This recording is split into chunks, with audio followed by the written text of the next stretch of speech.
I wanted to share with you some takeaways from a conversation I had a week or so ago. And it was interesting. We were talking about what the numbers tell us and what statistics mean. And we ranged from the economy through to sales and marketing and all sorts of things. So here's a few of the takeaways.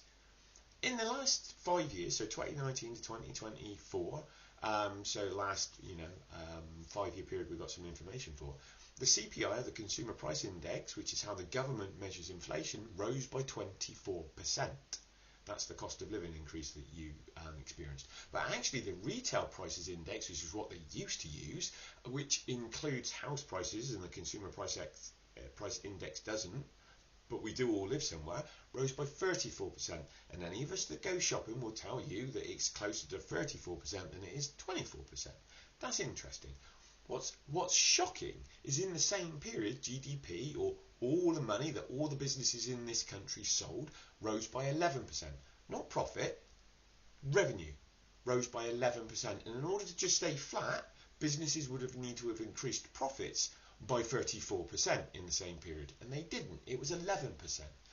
Which I think tells us why the statistic you hear all the time that's thrown around, which is 80% of small businesses go bust in their first 5 years. And the numbers are right in that. 80% of businesses go bust in 5 years. But it's not small businesses. 80% of all businesses go bust in every 5-year period. That's what the Office of National Statistics tell us. And if you think that that's wrong, just pop into Comet, Woolworths or BHS today.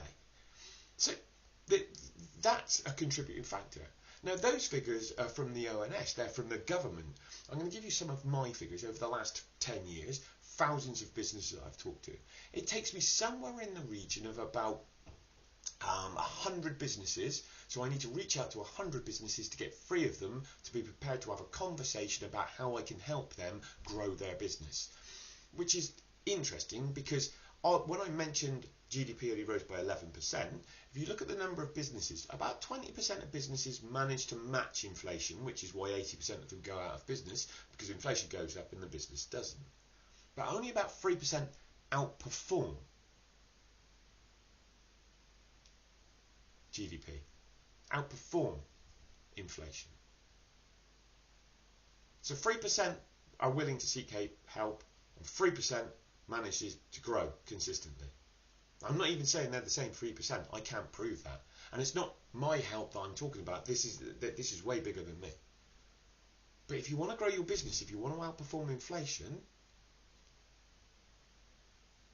seek help.